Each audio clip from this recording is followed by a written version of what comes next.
चर्चगेट स्टेशनमधील दुकानात लागलेल्या आगीनंतर पालिका दुकानांमधील आग रोखण्याचं यंत्र म्हणजेच फायर एक्सटिंग्विशर कार्यरत आहे की नाही याचा रियालिटी चेक TV9 मराठीने केलाय।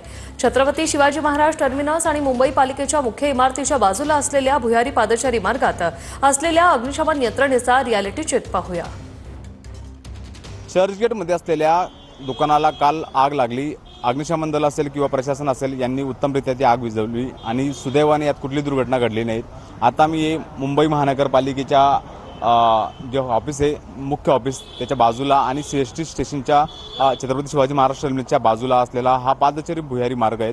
आपण बघू शकतो की हा पादचारी भुयारी मार्ग या ठिकाणी मोठ्या प्रमाणात नागरिक ये जा करत असतात आणि सुरक्षेच्या कारणास्तव या ठिकाणी महापालिका असेल किंवा प्रशासन असेल यांच्या मार्फत फायर सेफ्टी किट या ठिकाणी लावण्यात आलेले आहेत। या किट पोर्टेबल हा किट आहे आणि या किटवरती कुठल्याही प्रकारची एक्सपायरी डेट लिहिलेली, फक्त मॅन्युफॅक्चरिंग इयर लिहिले आहे, सिरियल नंबर लिहिलेले आहेत। बघू शकतो की या ठिकाणी जे अंडरग्राऊंड शॉप आहेत आणि या ठिकाणी ज्वलनशील पटकन आग लागणाऱ्या गोष्टी त्या शॉर्ट सर्किट झाली तर मोठ्या प्रमाणात आग या ठिकाणी लागू शकते आणि मोठ्या प्रमाणात नागरिक या ठिकाणी ये जा करत असतात। या ठिकाणी बघू शकतो की या संचाची डेट संपलेली आहे। बघू शकतो की मी विनंती केली कॅमेरामॅन माझ्या 1/4/2025 या अग्निशमन जे यंत्र आहे त्याची एक्सपायरी डेट संपलेली आहे आणि असे किती अग्निशमन यंत्रांची डेट संपलेली आहेत आपल्याला पाहायला तर महानगरपालिका प्रशासन लोकांच्या जीवाशी खेळत आहेत का?